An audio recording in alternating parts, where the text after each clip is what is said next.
isaaniin dhugaaf aarsaa ta'aniiru. Ibidda amantii isaan daangeessine arfamaniiru. Nu maal jenna dhaloonnarraa, nu maal jenna dhaloonnarraa, nu maal jenna dhaloonnarraa. Gatii dhugaaf nu maal deebifnaa, nurra jira gatiin dhugaa, nurra jira gatiin dhugaa, nurra jira gatiin dhugaa, fuula samiitiin cheeffamnaa.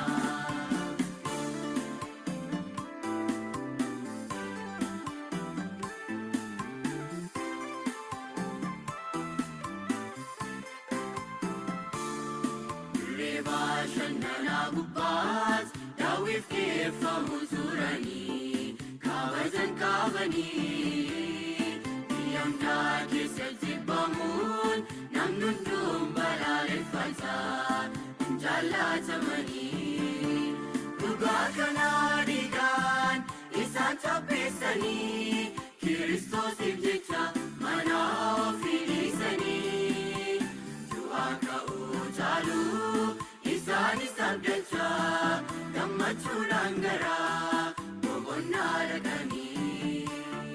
Nu maal jenna dhaloonnarraa, nu maal jenna dhaloonnarraa, nu maal jenna dhaloonnarraa. Gatii dhugaaf nu maal deebifnaa, nurra jira gatiin dhugaa, nurra jira gatiin dhugaa. Jira gatiin dhugaa, fuula samiitiin cheeffamnaa. Lole, waa'ee faaruu ganama kana dhageenyeef guddaa Waaqayyoon galateeffannaa. Akkam bultan, akkam turtan, warri nagaa ooltan akkam ooltanii, warri nagaa bulle ammootu nagaa kennaan eeggamne yeroo jaallatamaa kanatti fuula isaatti akka argamnu sanu gargaaree Waaqa keenya gaarii goonee galateeffannaa. Maqaan isaa baraama baraatti kan eebbifame haa ta'u jecha. Ciree ganama kanaa ergaa guyyaa irraa obboleessa keenyaaf irbaata nuuf immoo cireedha. Sa'aatii garagaraa keessa waan jiruuf jechuudha. Ergaa ganama kana wajjin ilaallu mata dureen isaa akkuma warri tamsaasa kallattii hordofaartan arguudhaaf yaalattan sillee warri waliin jirru. Filiphisuus boqonnaa 1 lakkoofsa 10 irratti isa jirudha. Akkas jedha Filiphisuus 1:10 irratti isa ta'uu fi isan taane gargar baaftanii akka qortan guyyaa dhufa Kiristoos makaa malee gufuu malees akka taatan kadhachuu kooti jedhama. Makaa malee gufuu malee isa ta'uu fi isan taane gargar baaftanii guyyaa gooftaan Kiristoos deebi'ee dhufu akka dhaabattaniif dhaabachuun keessan immootu gufuu malee makaa malee akka ta'uuf kan jedhu kanarratti xiyyeeffannaadhaan ganama kana ilaalleetiin jenne jechuudha. Tole, achi dura garuu kadhaadhaan fuuldura Waaqayyootti jilbeeffannee dhiyaanneetiin jenna. Akkuma isin mijatetti fuuldura Waaqayyootti dhiyaattu anas jilbeeffadheen kadhadha. Guddaa si galateeffanna ololsi qabna Waaqayyo abbaa keenna. Nu jaallattee karaa ilma kee karaa gooftaa Yesuus Kiristoos fayyina keenya mirkaneessite. Ilmaan kee nu godhatte hafuura dhugaa, hafuura qulqulluu, hafuura ilma kee nu keessatti dhangalaafte. Dhugaadha nullee akka ijoolleetti abbaa keenya jennee si waammanna ulmaa keetiif galanni si haa ga'u. Amma immoo yeroo dhumaaf sodaachisaa kana keessatti isa ta'uuf isan taane gargar baafnee beekuu akka dandeenyu. Yeroo dhufa ilma kee gooftaa Yesuus Kiristoositti makaa malee mudaa malee akka dhaabbannu.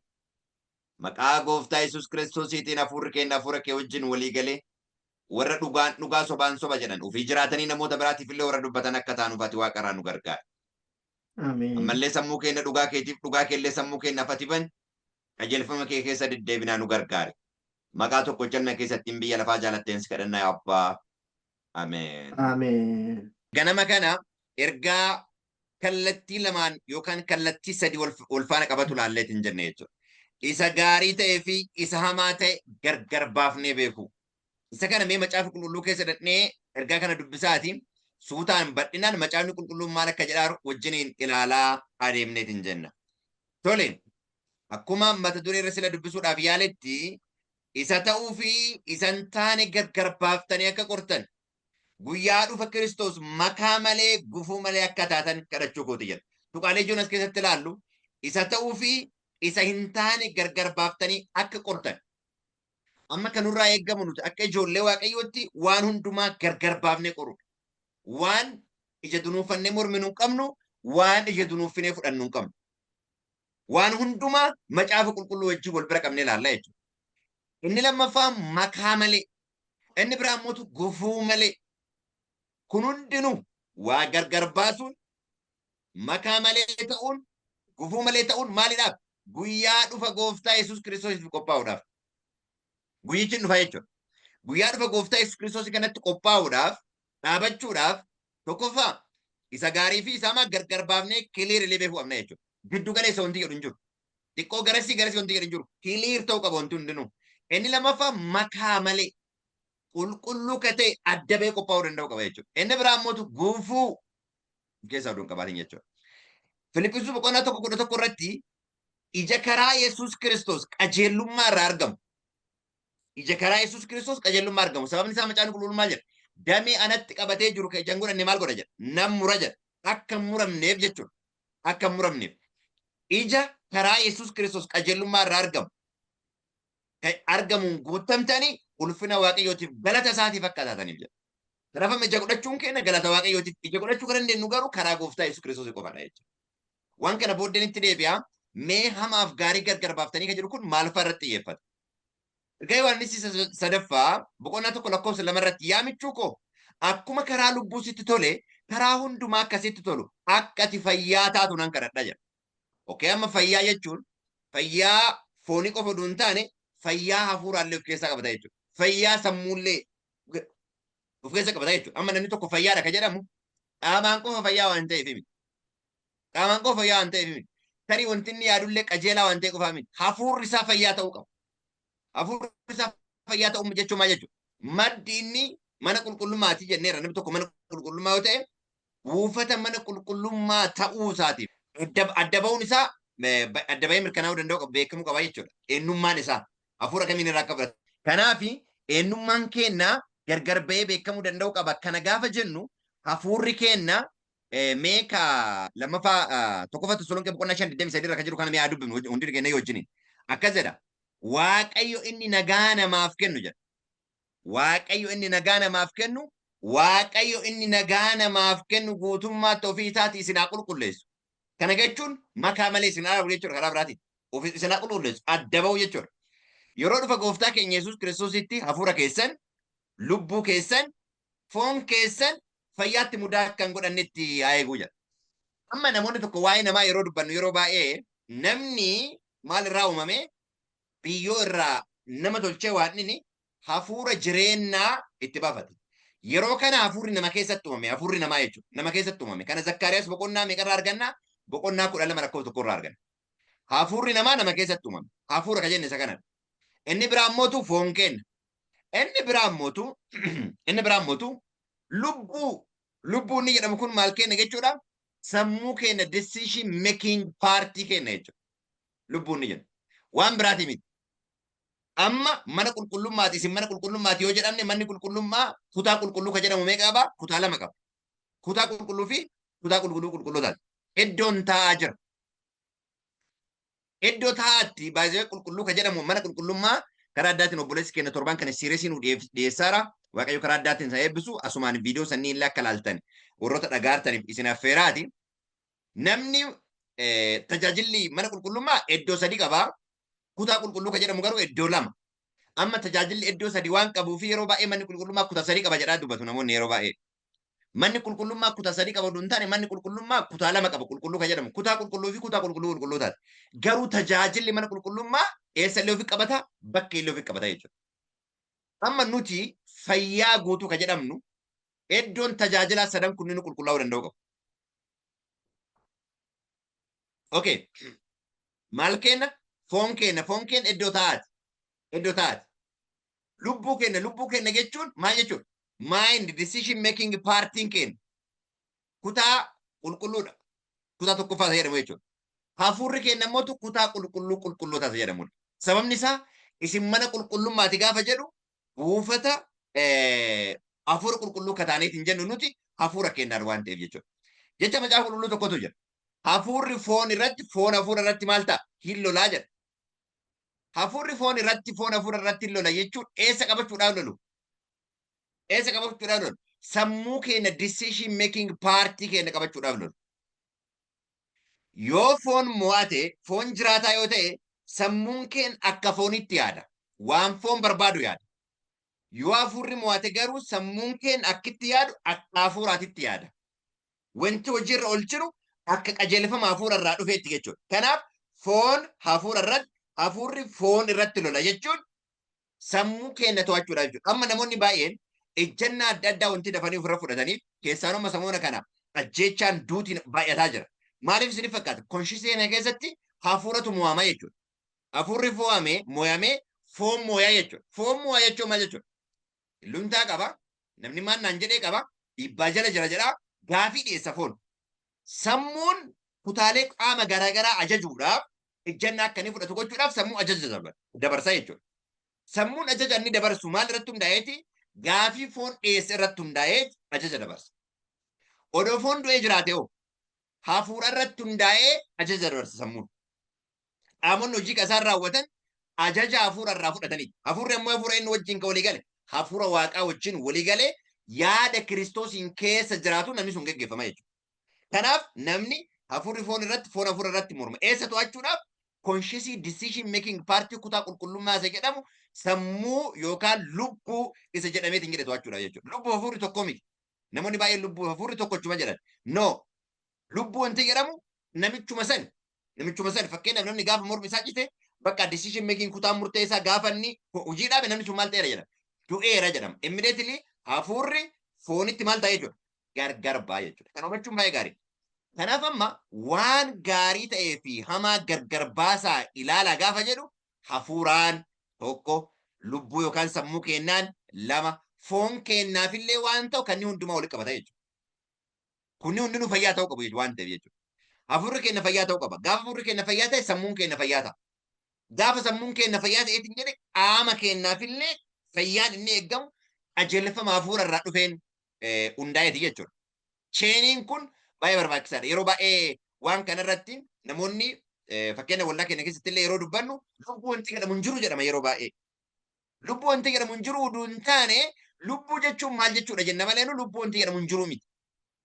Lubbuu jechuun namichuma sana decision making party isa hafuurri waaqayyootii fi biyyoon lafarraa hojjetame walitti makame nama consciously qabu ka waa yaadu ka ejjennaa fudhachuu danda'u. Kutaan waa yaadu waa decision making qaama kana sochoosu kun maal jedhama? Lubbuu jedhama. Or mind sama mind inni jedhu kun yaadallee ta'uu danda'a. Frontal lobe isa kennu jechuudha. Iddoo siildiitti taanu karaa biraatiin. Eessa mallattaa namni? Kan lakkasaatiin. Kan lakkasaa rammadaa mallattaa jechuun jedha. Kun maal jechuudha? Waaqayyoof adda ba'e jechuudha. Sababni isaa foon irraa du'eera hafuuraan jiraachuu jalqabeera namni kun jechuudha. Gaafa kana siildii ta'ee ka jedhamu. Kutaan waa yaadee waa murteessu qajeelfama foon irraa fudhatu osoo hin taane hafuura irraa akka fudhatutti beekuun baay'ee gaariidha jechuudha. Kanaaf foon hafuura irratti hafuurri foon irratti lolaa wanti jedhamu isa kanadha. Gaafiin foonii yeroo baay'ee anatu kana ta'e ebalutu kana naan jedhe ana ka jedhudha. Gaafii fooniiti kun. Hafuuraan mootu anaa miti Kiristoos. Anaa miti Kiristoos ka jedhudha. Sammuun keenyaa yoo anaa miti Kiristoos ka jedhuun to'atamuu danda'u qaba. Hafuurri keenya hafuura waaqayyoo wajjin walii galee jechuudha. Yookiin immoo hafuurri keenya hafuura seexanaa wajjin walii galee jechuudha. Hafuurri hin du'e foon jiraachuu jalqabee jechuudha. Inni kun eenyu wajjin walii galee irratti ka hundaa'u akka ta'e beekuun baay'ee gaariidha jechuudha. Kanaaf amma waan kana gargar baasuu qabna jennee ka laallu waan kanneen sadiin of keessa qabaachuu qabu. Hafuura keenyaan waan nyaannu spiritually sammuu keenyaan waan dubbifnu waan dhageenyu viidiyoo haa ta'uti wantoonni nu laallu viidiyoo haa ta'uti wantoonni garaagaraa sammuu keenya keessa wantoota dubbifnu haa ta'uti sammuu keenya decision making irra dhiibbaa qaba. Dhiibbaa qaba. Waaqeffannaan hafuura wajjin wal qabateedha. Wantoonni laallu wantoonni viidiyoon garaagaraa laallu fakkeenyaaf sooshaal miidiyaa kana yeroo laallu sammuu keenya maal godhaarra jechuudha. Fiidii godhaarra jechuudha. Kanaan booda sammuun akkam ta'uu jalqaba waan dhagaaru san waan laalaaru san garas daafuu jalqaba jechuudha. Foon keenya bakkeedha. Wantoota namni uffatan waan namni uffatu waan kana jedhu laallee kanatu bareeda. Kanatu kana ta'a jennee waan akkasiitiif karaa keenya yoo banne foon gaafii jalqaba jechuudha. Foon gaafii jalqaba jechuudha. Kanaaf kutaaleen kunni hundinuu dhala namaa keessa ajjeessi ta'uu qabu jechuudha. Eenyuun jala galuu qabu? Kiristoos isa mataa ta'e jala galuu qabu. Tokkoffaa Tasalonqee boqonnaa 5:21 irratti garuu waan hundumaa qora. Isa gaarii jabeessaa qabadha. 22 irratti waanuma hamaa ta'e maal godhaa jedha? Dhiisaa jedha. Waanuma hamaa ta'e dhiisaa. Kanaaf qoraa ilaalaa. Obboloota koo amma jalqaba manni qulqullummaa eessatu ijaarama? Obboleessi kennaa waa'ee mana qulqullummaa akkuma jedhu waan dhiyeessaa dhufe jalqaba mana qulqullummaa eessarraa ijaaramuu jalqabama? Kutaa qulqullootaatu ijaaramuu jalqabama. Achiin booddee kutaa qulqulluun, achiin booddee iddoo taatu ijaarama. Amma obboleessi yeroo barumsa nu dhiyeessu iddoo bakkee irraa nu dhiyeessaa dhufe. Bakkee irraa barumsi nu dhiyeessaa dhufe hagam garam deemara jechuudha. Gara kutaa qulqullootaatti obboleessi keenya kan deemaa. Barumsa siireesii akka hordofanii kana jidduu kana galchaa. Ijaarsi garuu kan inni jalqaba eessarraa jalqaba? Kutaa qulqullootaa irraa jalqaba. Maaltu ijaaramuu qaba jechuudha? Hafuura keenyatu ijaaramuu qaba jechuudha. Yoo mana qulqullummaa waaqayyoo taanedha kun bara. Yoo mana qulqullummaa waaqayyoo ta'e namni jalqaba kafayyuu qabu hafuura isaati. Hafuurri isaa hafuura waaqayyoo wajjin walii galuu qaba. Kanaaf fayyinni keenya hafuura waaqayyoo keenya wajjin galuu qaba. Jennu sun hafuura ilma waaqayyoo fudhachuudhaan jalqaba. Nuti ilmaan waaqayyoo ta'uu keenya Kiristoos ilma waaqayyoo ta'uusaa beekuudhaan jalqaba. By the way, waa malee miti dubbiin kun qofa yeroo kana dhageeffadha. Maal jedhama Macaafni Qulqulluun? Namni Yesuus ilma waaqayyoo akka ta'e beekee amanee yoo fudhate waaqayyo isa keessa inni illee waaqayyoon keessa jiraata jedha. Maal jechuudha kun? Poointiin Yesuus ilma waaqayyooti jettu hafuura ilma waaqayyoo akka fudhannuuf gargaara. Kana jechuun mana qulqullummaa ta'uun keenya kan inni mirkanaa'u Yesuus ilma waaqayyoo akka ta'e yoo beennee fi hafuura ilma waaqaa kana yoo fudhanneedha mana qulqullummaa ta'uun keenya kan inni jalqaba. Kana maal kenna jalqaba ijaarame jechuudha. Hafuura keenyatu ijaarame jechuudha jalqaba. Kutaa qulqullootaan. Inni lammaffaan sammuun keenya disishinii gochuu kan inni jalqabu akka hafuuraa kanatti ta'uu qaba. Kanaaf amma kutaa qulqulluutu ijaarama jechuudha. Haalli nuti yaadnu, haalli nuti dubbannu, gochaan nuti goonu hundinuu maal ta'uu jalqaba jechuudha. Akka hafuura irraa dhufe kanatti ta'uu jalqaba jechuudha. Inni itti aanee dhufoo faayinalii bakkeetu ijaarama. Complete transformation. Kun yoom xumurama? Gaaf Kiristoos deebi'ee dhufu xumurama kun. Inni du'u isan duune gaafa uffatu. Inni badu isan banne gaafa uffatu bakkeen ijaaramee maal ta'e jechuudha? Xumuramaa jechuudha. Kun ijaarsa mana qulqullummaatu ijaaramaa deemaa jira. Kanaaf hidhaadha temptationii wanti inni baay'atuuf. Qorumsa jala wanti oolluuf still no foon ijaaramee maal hin taane waan ta'eef hin xumuramne waan ta'eef completely. Temptationii jala akka jirru waan mul'isu jechuudha. Pointoota kana akkas ilaaluun baay'ee gaarii. Kanaaf waan gaarii ta'e hundumaa qoraa ilaalaa jalqaba doktoriinii Kiristoosii qorree ilaaluu qabna. Yookaan hafuurri keenya qajeelata. Hafuurri keenya qajeelata. Sababni isaa mana qulqullummaa ta'uu qabna waan ta'eef. Jalqaba kana. Kanaaf qoraa ilaalaa kan jedhu kan of keessa qabata jechuudha.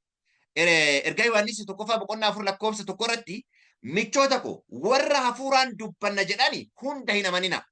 Hunda hin amanina jechuun hunduma rejectii godha jechuu miti. Hunda hin amanina jechuun hundumaa rejectii godha jechuu miti. Waan an jedheen ala, waan waldaan kiyya jedheen ala, waan takkatti dhaga'u jechuu miti. Warri akkas jenne garbummaa biraa jala jirra. Akka jedhaan jiru hundumaan amanina. What is the next step? Waaqayyo biraa ta'uu waaqayyo biraa yoo ta'an hafuurota isaan ittiin dubbatan qoraati ilaala. Malee raajota sobduun baay'een gara lafaatti biyya lafaatti maal godhanii jiran? Baaniiran. Okay. Raajonni biyya lafaatti baaniiranii raajonni dhugaan akka jedhan beekamaadha. Argitanii?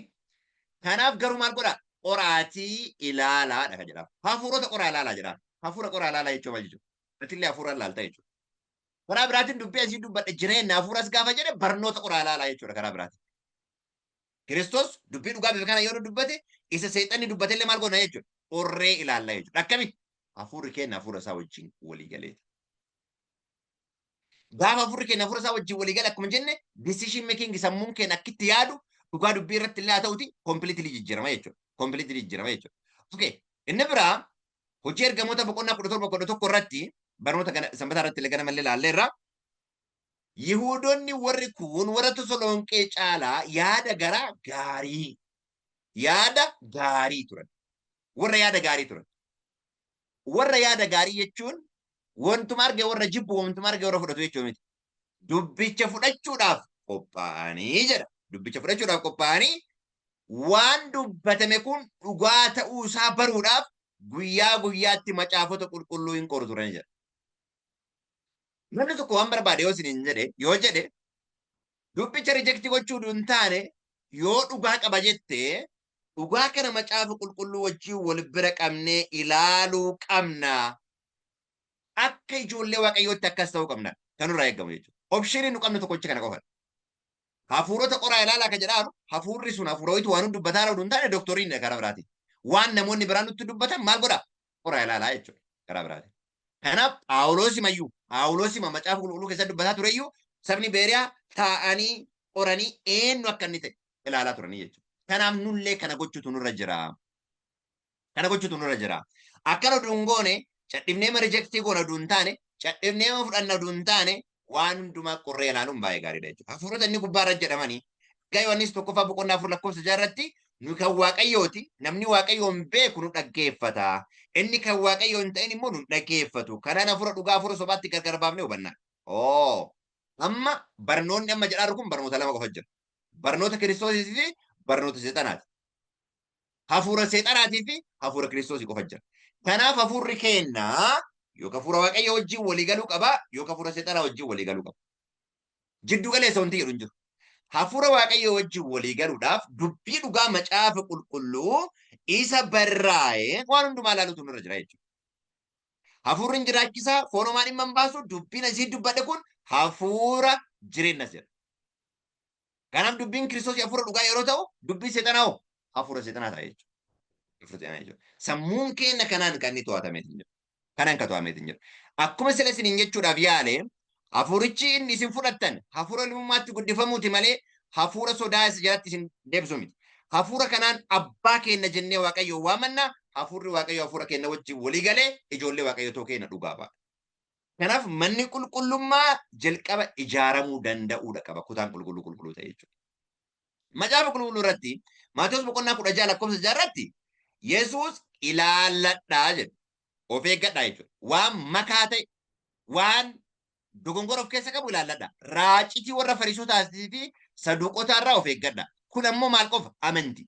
Amantiidha. Saduuqotaa fi Fariisota kan jedhan dooktoriinii garaagaraa kan qaban waan garaagaraatti kan amanan. Fakkeenyaaf warri Fariisotaa fi Saduuqotaa namni du'a booddee jireenya jiraa irratti garaagarummaa qabu. Tokko du'a booddee jireenyi jira jedha. Kun ammoo du'a booddee jireenyi jiru jedha. Waa'ee hafuuraa irratti waa'ee ergamoota irratti garaagarummaa qabu. Tokko ergamoonni hin jira jedhanii tokko ergamoonni hin jiru jedhan. Argitanii dooktoriinii garaagaraa ture jechuudha. Kana jechuun amantii garaagaraa jechuudha. Waliigaltee amantiiti kun qofa. Amantii garaagaraa. Irraa garuu maal godhaa jedheen? Of eeggadhaa jedheen. Maarqos irratti mootu akkana jedha. Maarqos irratti mootu Yesuus isaan akeekkachiisee ilaalladhaa raacitii warra Fariisotaatii fi raacitii Heroodisii irraa of eeggadhaa jedheen. Kun ammoo maali? Mootummaa fi amantiidha.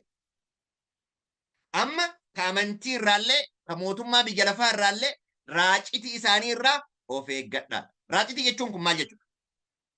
Barnoota dogongoraa, barnoota qajeelaa ka faallessu jechuudha. Ka bukeessu jechuudha. Bukeessee kallattii biraatiin kallattii qabsiisu jechuudha. Karaa biraatiin. Baay'ee dhibbatti sobaa miti bara. Diqqoo itti makama. Diqqoo itti makameeti bukeessa jechuudha. Har'allee amantii dhugaa keessa harki mootummaa galuun akka waan raacitiin itti naqameeti. Amantichi maal ta'uun isaan oolu? Bukaa'uun isaan oolu. Inni biraan mootu ragaan barraa'eera jedhu. Keessa kan hin jirre akka Kiristoosii kan hin taane barnoota Kiristoosii kan hin taane yoo itti makame malee maal ta'a? Hin bukeessa jechuudha.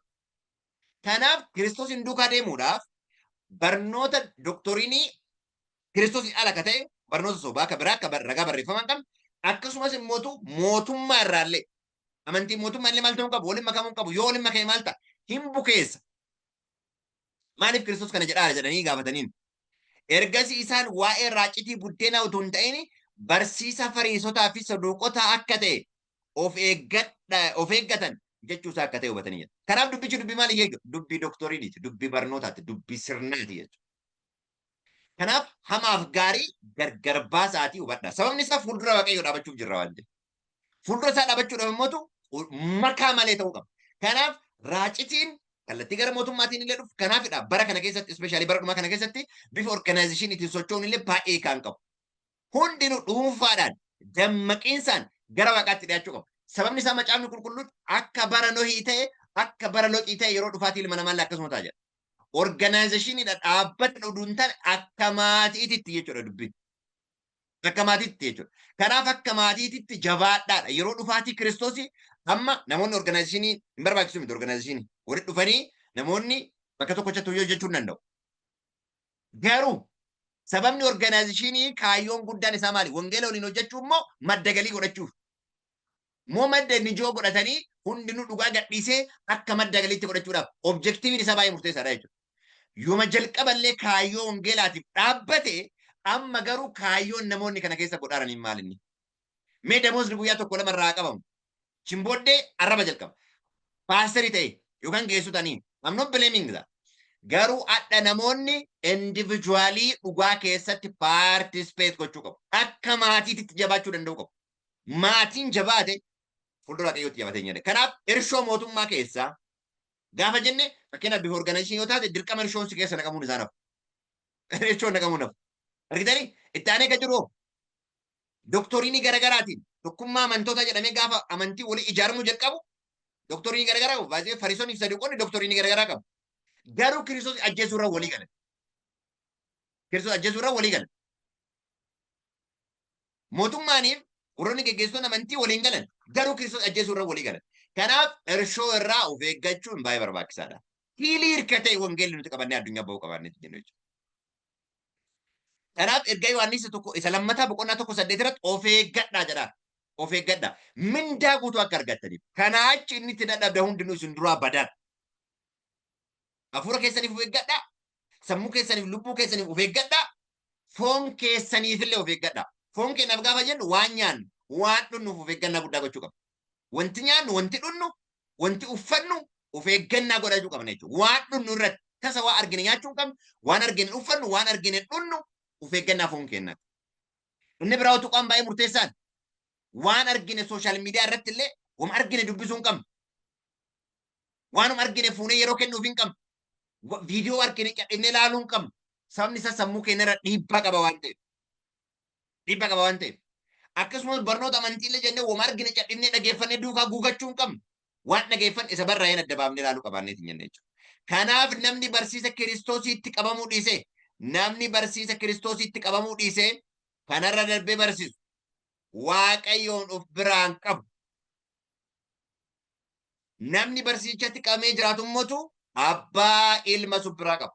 Amma gargar baafnee ilaaluu qabnaan inni jalqaba faawundeeshiniin keenya hafuurri keenya maalirra ijaarameera. Kan adda baafnee ilaaluun baay'ee gaariidha. Inni biraa immoo isa makaa inni jenne makaa malee kan jenne kanaan laalleetiin jennaan tuqaan biraa immoo gufuu kan jedhudha. Tokkoffaa Qorontos boqonnaa 1:23 irratti nuyi garuu Kiristoos isa fannifame lallabna. Kun immoo warra Yihuudootaatiif gufuudha. Warra Yihuudoota hin ta'iniif immoo gowwummaadha. Gara lachuu nu dogongora qabaadha. Nu garuu Kiristoosin isa fannifame lallabna. Inni namoota biraatti gufuudha. Gufuu malee kan jedhamaa maalidhaaf? Faawundeeshinii warra Giriikota illee oduu hin taane, warra Yihuudota illee oduu hin taane hundee Kiristoos irra dhaabadha. Inni biraa tokkoffaa Phexros 2:8 irratti akkasuma immoo inni dhagaa nama gufachiisu kattaa nama kuffisu ta'e in jedha. Isaan sababii dubbichaaf abboomamuu didaniif in gufatu. Kunis isaan irratti yaadamee ture jedha. Dubbichaaf maal hin taaneef waan hin abboomamneef gufatanii jedha. Gufuu isaanitti jedha. Kanaaf irrallee rakkina haala wal fakkaatu keessa jirra jechuudha. Kanaaf yaadni jalqabaa irraa kan akka hin daganne.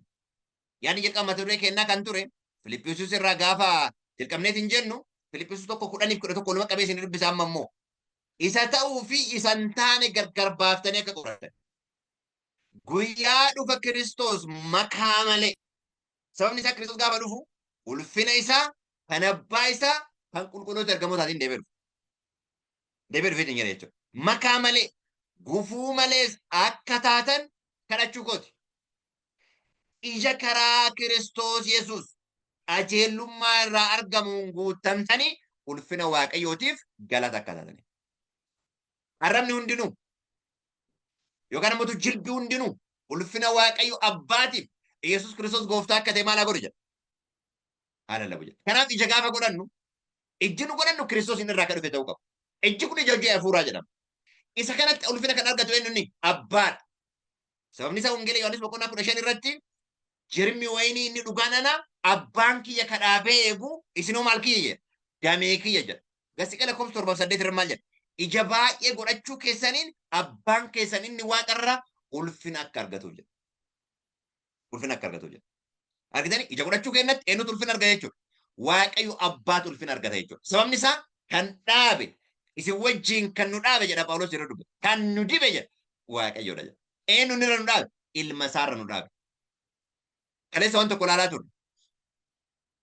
Dameen mukni abbaan kiyya dhaabne hundinuu buqqaa jedheen Fariisotaan. Fireen mukni abbaan kiyya dhaabne hundinuu maal ta'an buqqaa? Eenyudha abbaan kadhaabe baasee? Ilma isaa qofa dhabara. Namni tokko dhaabate ke jedhamu ilma irratti yoo dhaabate qofadha. Yoo ilma irratti hin dhaabanne maal ta'uu isaanaaf? Buqqaa'uun isaanaaf. Isaan doktorii biraa qabatanii deemaa jiranii. Yaada wangeela Maatewos boqonnaa 15 bifa viidiyootiin illee tariitii nan hojjedha. Kanaafi xiyyeeffannaadhaan laaluu kan qabnu doktoriin isaaniiti. Biqiltuun abbaan kiyya dhaabne buqqaa jedheen Kiristoos. Kadhaabe ilma isaati ilma isaa irratti warra dhaabate qofadha abbaan kan isaan beeku. Ulfina abbaatiif kataan.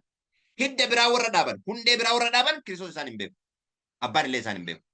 Kanaaf dhugaa dubbii macaafa qulqulluu kanarratti dhaabannee dhugaadhaan dhugaa sobaan soba jennee warra gara fuulduraa isa wajjin deemu ta'uu qabna jechuudha. Kanaaf waa hundumaa gargar baasuu danda'u qabna. Hafuura keenyaaf ka ta'u, lubbuu keenya yookaan immoo sammuu keenyaaf ka ta'u tokkoffaa Tasalonqee boqonnaa 5:23 irratti qaama foon keenyaaf illee ka ta'u jechuudha. Kanaaf yeroon kun yeroo dhumaati wholesome preparation barbaachisa jechuudha. Qophii gara hundumaa akkuma waa'ee doktoriinii dhugaa waa'ee waaqummaa kileer goonee dubban sammuu keenyaaf illee maal laalla maaf hin laalle ka jedhu illee reedii ta'uu qabna. Qaama keenyaaf illee wholesome preparation barbaachisa jechuudha. Wholesome preparation ka barbaachisu akka maatiiti. Akka bara Nohiif akka bara Looxii. Sababni isaa yeroodhuma waan ta'eef.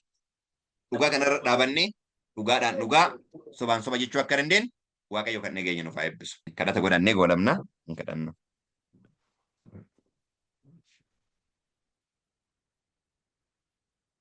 Guddaa si galateeffannaa ololsi qabna Waaqayyo abbaa keenna dhugaa dubbii kan keetii isattiin ganamaaf galgala nu sooraattuuf gara keetti akka guddannuuf qophii gara hundumaa akka goonuuf isa deddeebitee tuttuttee nu laalaattuuf galanni si haa ga'u. Adaraa nullee jabaannee dhaabannee dhugaa keetiin dhugaa jedhaa sobaan soba jedhaa. Foon keenya irraa duunee foon keenya ajjeefnee hafuuraan jiraanne hafuura keenyaan ammoo hafuura kee wajjin walii gallee qajeelfama dhugaa isa samii fudhannee lafarratti akkuma ilmi kee lafarra si beessise nullee lafarratti ilma kee bakka bu'uudhaan si beessuu akka dandeenyuuf nu gargaari.